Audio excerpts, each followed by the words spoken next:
It was the dead of winter, when my 5-year-old twin boys looked up at the most terrifying man in the realm, the Alpha King himself, and said, "You have our eyes." They had no idea they were speaking to the father who broke my heart, or that those 4 words would ignite a brutal war. The village of Grimsby was no place for a woman of the Lycan royal court, and it was certainly no place for 2 growing werewolf pups. Nestled at the very edge of the jagged Frostpeak Mountains, it was a wretched, mud-soaked settlement where humans huddled together against the biting wind, unaware of the monsters that ruled the lands just beyond the tree line. I was known here simply as Isolda the Widow. For 5 years I had hidden in plain sight, trading my silken gowns for rough-spun wool and my place in the royal pack for a leaking thatched roof. I made my living as a healer, grinding willow bark and crushed mint for the locals. But my true daily ritual was far more dangerous. Every morning, before the sun crested the horizon, I bathed my twin sons Arthur and Finn in a diluted tincture of ash and deadened aconite. It was a harsh, stinging brew, but it was the only way to mask the overpowering scent of their royal alpha blood. They were 5 years old, but already they were a force of nature. While the human children of Grimsby were frail and susceptible to the winter pox, my boys were entirely impervious to the cold. They possessed a terrifying raw strength, frequently snapping the wooden training swords the local blacksmith made for them. But it was their looks that frightened me most. Arthur and Finn were the spitting image of the man I had fled.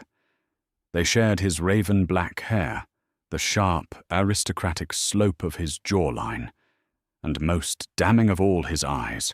They had the piercing, luminescent sapphire eyes of the Montgomery bloodline, King Alaric Montgomery, the Alpha King of the Western Reaches. 5 years ago, I was nothing more than a mid-ranking wolf in his court, deeply and foolishly in love with the newly crowned king. We had a secret, sweeping romance that I naively believed would end in a mating ceremony. But reality is rarely so kind to lower-born wolves. When the council demanded he marry Lady Genevieve of the northern clans to secure a military alliance, Alaric did not fight them. He told me it was his duty. He told me I would be provided for. He didn't know I was already carrying his heirs. Rather than subject my children to a life as royal bastards, or worse, risk Genevieve having them quietly disposed of, I vanished into the human territories. I erased my tracks, buried my past, and swore Alaric would never know they existed. For a long time the secret held, until the morning the warning bells of Grimsby began to toll a frantic, rhythmic clanging that shattered the quiet frost of the morning. "Mamma!" Arthur burst through the heavy wooden door of our cottage snow, clinging to his boots. Soldiers, hundreds of them, riding down the valley path. My blood ran cold. The human king's army rarely patrolled this far north. I wiped my hands on my apron and stepped out into the freezing mud of the thoroughfare. Beside me, Beatrice Caldwell, the baker's wife and my closest human confidant, clutched her shawl tightly around her shoulders. "It's not the King of Men, Isolda," Beatrice whispered, her voice trembling. She pointed toward the ridge. Through the mist, a massive procession was descending upon our miserable village. But these were no ordinary soldiers.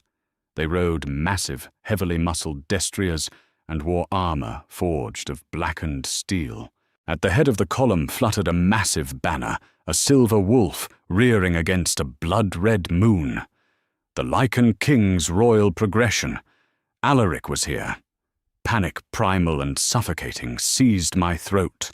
Rumors had reached us weeks ago that rogue wolves were attacking human trade routes, but I never imagined the Alpha King himself would ride into the squalor of Grimsby to investigate. Inside, I hissed, grabbing Arthur by his collar and snatching Finn, who had just trotted out behind his brother.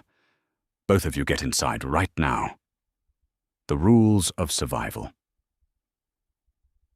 Never look a soldier in the eye. Lycans perceive direct eye contact from strangers as a challenge. Keep your hands in your pockets to hide the abnormally fast-growing sharp nails that gave away their wolf heritage. Stay away from the horses. Royal war horses were bred to smell out wolves and would panic at the scent of an unmasked predator. "But Mama, the horses are so big," Finn protested, digging his heels into the dirt. I said inside. My voice cracked with a harshness I rarely used. I shoved them into the dimly lit cottage, my hands shaking uncontrollably. I grabbed my mortar and pestle, desperately crushing more aconite and dried lavender.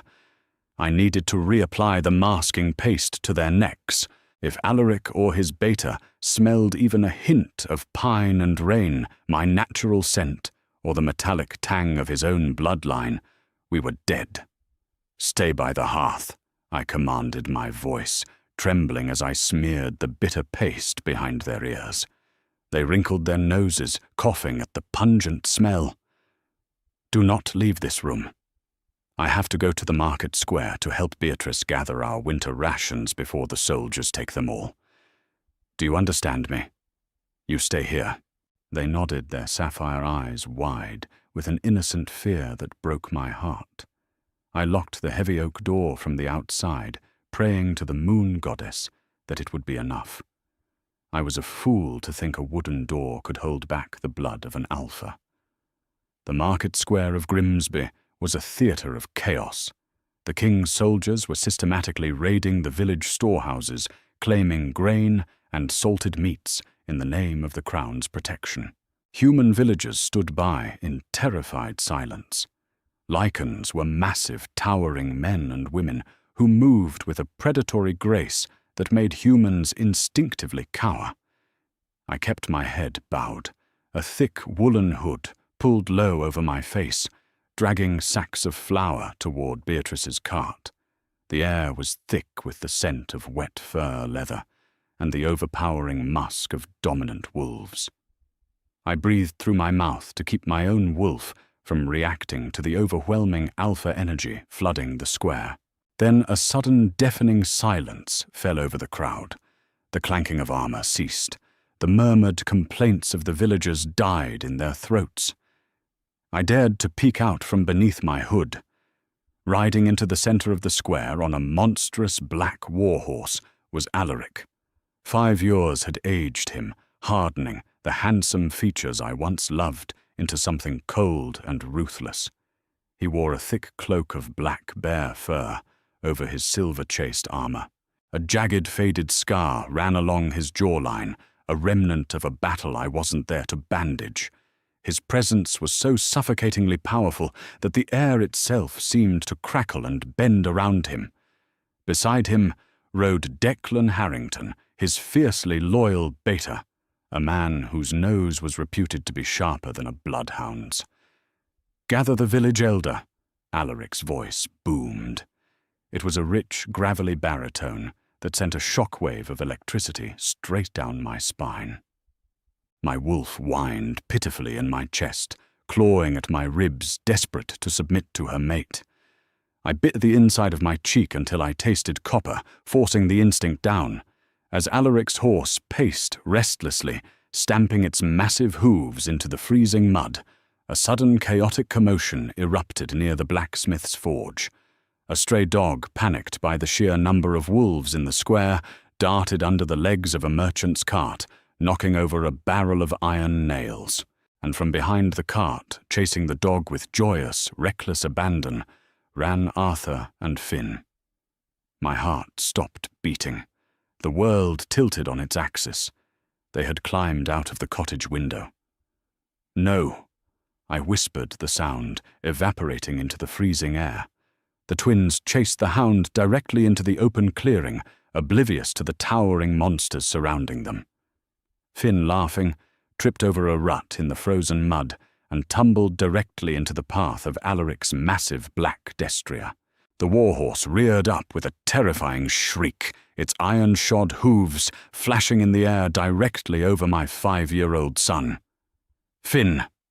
Arthur screamed, running toward his brother rather than away. Before the human villagers could even gasp, Alaric moved. In a blur of impossible speed, the Alpha King leaped from his saddle, grabbing the horse's reins with one hand and hauling the beast backward by sheer brute force. The horse slammed its hooves into the mud, missing Finn by inches. Silence slammed back down on the square. It was so quiet I could hear the snowflakes hitting the dirt. Alaric stood towering over the 2 small boys huddled in the mud. He was breathing heavily, his eyes flashing with the golden light of his inner wolf, furious at the near miss. I bolted forward, dropping my flour sacks, pushing through the crowd of frozen villagers. "Please, Goddess, let me reach them." But I was too far away. I watched in paralyzed horror as Alaric looked down at the 2 filthy mud-covered children at his boots. The anger in his golden eyes began to fade, replaced by a deep, sudden confusion. He tilted his head, his nostrils flaring slightly. The masking herb it was wearing off in the wet mud. Arthur, ever the brave protector, stepped in front of Finn. He didn't cower. He didn't avert his eyes like a human child would. He looked straight up at the towering Alpha King, stared directly into those dangerous, shifting eyes, and tilted his head. "You look like us," Arthur stated. It wasn't a question. It was the innocent, blunt observation of a child. Alaric went perfectly rigid. The wind caught Arthur's messy, raven-black hair, blowing it back to reveal the sharp, aristocratic slope of his little jaw. Alaric stared into Arthur's luminescent sapphire eyes, eyes that were an exact mirror of his own. "What did you say?" Alaric whispered, his voice, stripped of its royal command, sounding entirely breathless. I'm so sorry, my lord." I practically threw myself out of the crowd and into the clearing. I dropped to my knees in the mud, keeping my face parallel to the ground, my hood pulled securely over my head. I grabbed Arthur by the back of his tunic and hauled Finn up by his wrist. "Forgive them, sire. They are but foolish human children. They don't know their place. Stop." Alaric's voice wasn't loud, but it carried a terrifying weight. I didn't stop. I couldn't. I kept my head down, dragging the boys backward. "Thank you for your mercy, sire. We will trouble you no more." I said, "Halt," Alaric commanded. The raw alpha power in his voice hit me like a physical blow, forcing my knees to lock in place. My wolf whimpered, utterly subjugated by his command. Heavy boots crunched in the mud approaching me. But it wasn't Alaric. It was Declan the beta. Declan crouched down to my eye level. He wasn't looking at me. His eyes were fixed on Finn's neck. The wet mud and the boys tumbling had wiped away the thick paste of aconite and ash I had applied just an hour ago. There, stark against Finn's pale skin just below his ear, was a birthmark. It was shaped like a perfect crescent moon intersected by a jagged line. The ancestral crest of House Montgomery, a mark carried only by those of the royal bloodline. Declan inhaled sharply, his eyes widening in absolute shock. He looked from the mark to the twin sapphire eyes, and then finally to the trembling woman kneeling in the mud, holding them. "My king." Declan breathed, his voice vibrating with disbelief. He didn't take his eyes off the children. "The boy, he bears the mark." I felt the air temperature drop. A suffocating, crushing aura of dominance flooded the square. The heavy footsteps of the king approached, stopping inches from my kneeling form. "Let go of the children," Alaric commanded softly, "and look at me." I squeezed my eyes shut, tears mixing with the grime on my face. I held my breath, clutching my sons to my chest, refusing to move. A massive, calloused hand reached down, fingers wrapping gently but immovably around my chin. As his skin made contact with mine, a violently bright spark of electricity shot through my veins. The mate bond, dormant for 5 years, roared to life with terrifying ferocity. Alaric gasped his hand, jerking slightly, but he didn't let go. With agonizing slowness, he forced my head up, pushing the woolen hood back from my face. I opened my eyes and looked up at the king. Alaric's sapphire eyes locked onto mine. All the color drained from his face. The mighty Alpha King, the most feared warrior in the realm, looked as though he had just had a sword driven straight through his chest. Isolda. He whispered the name falling from his lips like a prayer and a curse all at once. The heavy oak doors of the Grimsby town hall slammed shut, cutting off the terrified murmurs of the villagers. Inside the room was draughty smelling of old tallow and dried pine. But the true atmosphere was dictated entirely by the crushing, suffocating aura of King Alaric Montgomery. He paced the length of the stone floor like a caged beast, his heavy black fur cloak sweeping behind him. Declan Harrington stood by the door, his hand resting on the hilt of his sword, his sharp eyes darting between me and the 2 boys sitting on a wooden bench. Arthur and Finn were uncharacteristically quiet. The aconite paste had completely washed away, and the scent of the royal bloodline, a sharp, intoxicating mixture of ozone winter frost and raw alpha dominance, now filled the room, completely overriding my own scent of pine and rain.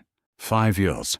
Alaric finally spoke, his voice dropping to a dangerous, gravelly whisper that made the window panes rattle. He stopped pacing and turned his burning sapphire eyes toward me. 5 years, Isolda. I tore the western reaches apart looking for you. I executed spies, I burned down rogue encampments, I nearly went mad with the mate sickness. And all this time, you were hiding in a human mud hole, raising my sons as peasants. I stood tall, refusing to let my knees buckle, even though every instinct in my wolf body begged me to submit to my fated mate. I pulled Arthur and Finn closer to my skirts. "They are safe here, Alaric," I said, my voice fiercely steady. "Or at least they were, until you brought your army to our doorstep." "Safe?" Alaric roared, taking a massive step forward. The sheer force of his voice made Finn flinch. "You masked their scent with aconite. Do you have any idea how toxic that is to young pups? You suppressed their wolves." Isolda.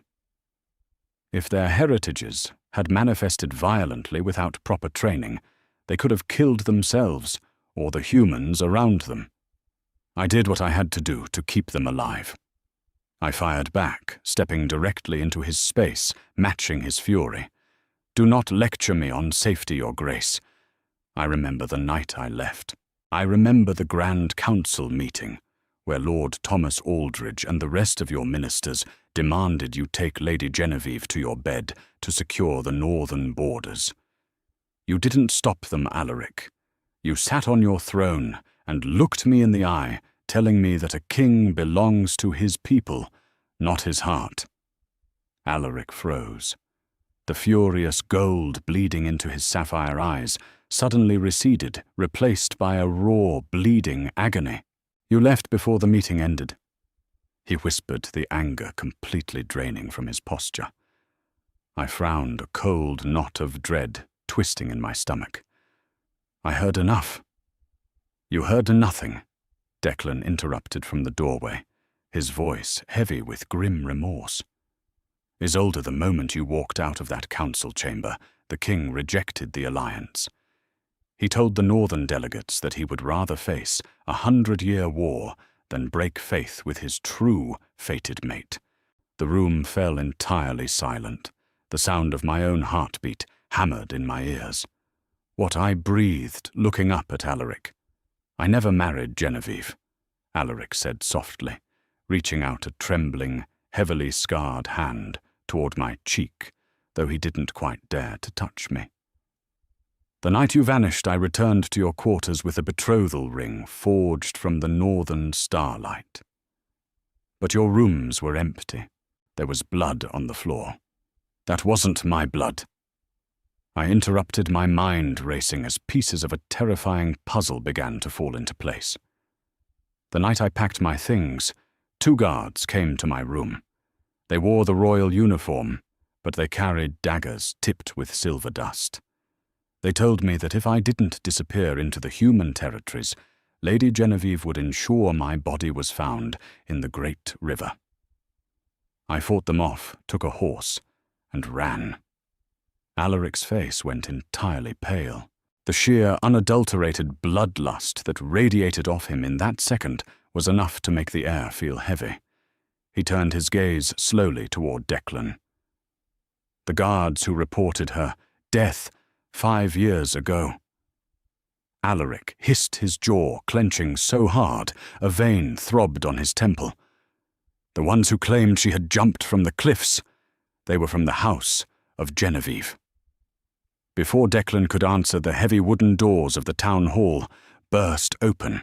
Commander Kenneth Boyd, one of Alaric's most trusted frontline officers, stumbled into the room. His armor was dented, and the sharp metallic tang of fresh blood immediately flooded the space. "My king!" Kenneth gasped, dropping to one knee, holding a deep gash on his shoulder. "We have a massive problem. The rogue wolves we were tracking through the valley, they aren't rogues. It was a trap. They've completely surrounded the village, and they've cut off our extraction route back to the capital." Alaric immediately slipped back into the persona of the ruthless military commander. "Who is leading them, Kenneth?" Kenneth looked up, his eyes wide with grim terror. "It's the Northern Vanguard, sire. Lady Genevieve herself is at the ridge. She brought the entire elite pack. They aren't here to raid my king. They are here to exterminate." The trap had sprung perfectly. For 5 years, Genevieve had monitored the human border, waiting for any sign that her lie had been uncovered. The moment Alaric moved his royal progression toward Grimsby, she knew the truth had leaked. She hadn't come to negotiate. She had come to eliminate the witnesses, the true mate and the 2 young boys who stood as a living testament to her treason. Through the narrow windows of the town hall, the horrifying reality unfolded. The sky had turned a bruised, violent purple as the temperature plummeted. The ridge was lined with hundreds of massive silver-furred wolves, their eyes glowing an unnatural, chemically altered crimson, the sign of wolves fed on rage root. The village was completely cut off, the human villagers, huddled inside their homes, praying to gods they didn't understand. "They want the boys," I whispered, my maternal instincts screaming as I wrapped my arms around Arthur and Finn. "She knows they are the rightful heirs to the throne." Alaric drew his broadsword, the blackened steel catching the dim candlelight. He looked down at the twins, then up at me. For the first time since I had met him, there was no doubt in his eyes.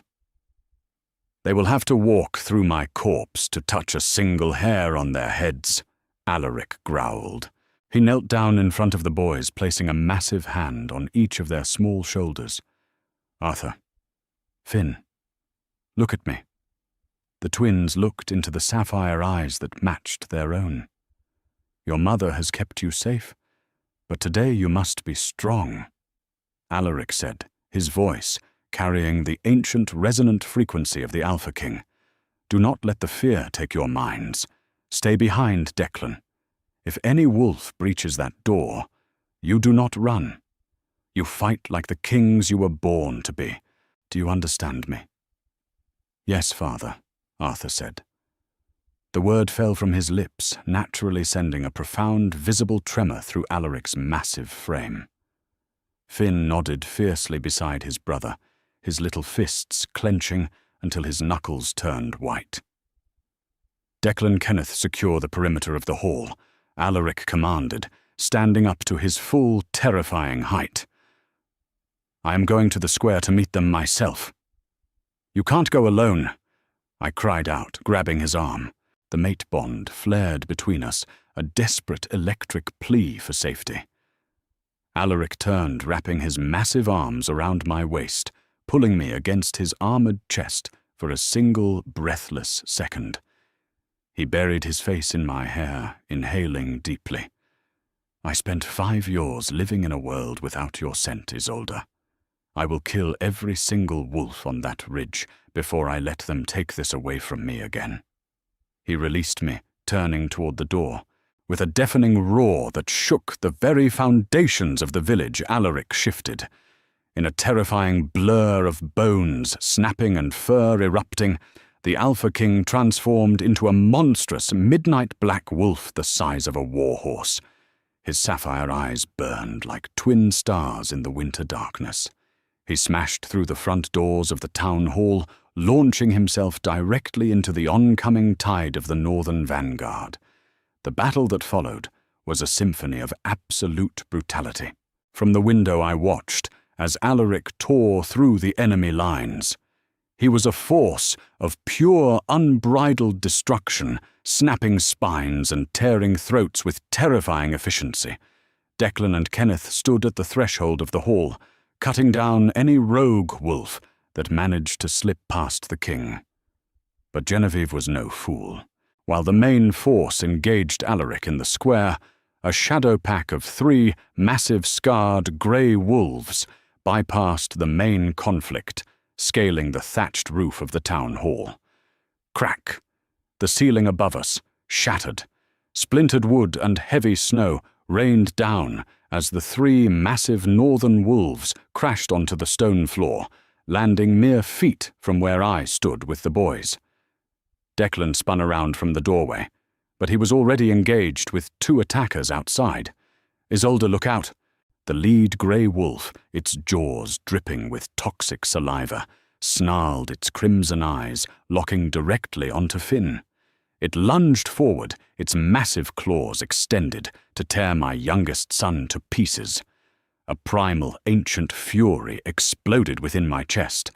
My Omega status vanished, replaced by the desperate, terrifying wrath of a mother defending her young. I didn't have time to shift fully. Instead, I let my claws erupt from my fingers and threw myself directly in front of the beast. The wolf's claws raked across my shoulder, sending a spray of blood onto the stones. I screamed in pain, crashing to the ground, my vision blurring. "Mama!" Finn shrieked. The grey wolf recovered instantly, stepping over my injured body, its jaws opening wide to deliver the killing blow to my sons. Then something miraculous and terrifying happened. Arthur, just 5 years old, stepped in front of his crying brother. His little body began to shake violently. The aconite paste was entirely gone, and the ancient royal lineage, dormant inside him, awoke with the force of a volcano. His small chest expanded, his sapphire eyes flashing into a brilliant, blinding golden light. Arthur threw his head back and unleashed a roar. It wasn't the high-pitched cry of a human child. It was the deep, resonant, paralyzing shockwave of a true alpha. The sheer physical force of the sound wave rattled the stones beneath our feet. The 3 massive northern wolves froze in absolute terror. The ancient genetic command built into their very DNA forced them to submit to the blood of the king.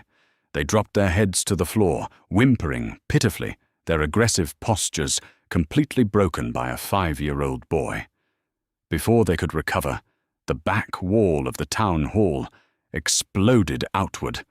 Alaric, his midnight black fur drenched in the blood of his enemies, crashed through the stone. Seeing me bleeding on the floor and his sons in danger, his wolf unleashed an ungodly shriek of fury. In a matter of seconds, he snapped the necks of the paralyzed attackers, painting the stone walls crimson. The silence that followed was heavy, broken only by the sound of Alaric's ragged breathing. He shifted back into his human form, completely unbothered by the freezing air, and rushed to my side. Isolda, he choked out his hands, shaking as he lifted my head, applying pressure to the wound on my shoulder. His eyes were wide, with a desperate, frantic fear. "Stay with me. Please, goddess, stay with me." "The boys," I wheezed, looking over his shoulder. Arthur and Finn rushed over, throwing their small arms around both of us. Arthur was breathing heavily, his eyes slowly returning to their brilliant sapphire color. "They are safe," Alaric whispered, tears free-falling down his bloody cheeks as he looked at his sons. He looked at Arthur, awe and pride shining through his grief. "He has the voice, Isolda. He has the voice of the first king." Outside, the sounds of fighting finally died down. Declan walked through the ruined doorway, his sword dripping. "The vanguard is destroyed, my king. Lady Genevieve has been captured alive. She awaits your judgment in the square." Alaric looked down at me, his hand cupping my cheek, his thumb gently wiping away a tear. "The judgment will be swift," Alaric announced, his voice echoing with absolute authority. "And then we are going home. No more hiding. No more ash. My queen and my princes will take their rightful place on the throne." I looked at my twins who were clutching their father's hands, their sapphire eyes bright with the realization of who they truly were. The winter was cold, but for the first time in 5 years, I knew we were finally safe. What a breathtaking journey of love betrayal and the unstoppable power of family. If your heart raced when little Arthur unleashed his true royal alpha roar to protect his mother, then, this story deserves to be shared far and wide. Please take a quick moment to hit that like button. Share this video with your fellow romance and fantasy lovers, and subscribe to the channel so you never miss another epic, heart-pounding tale. Thank you for listening.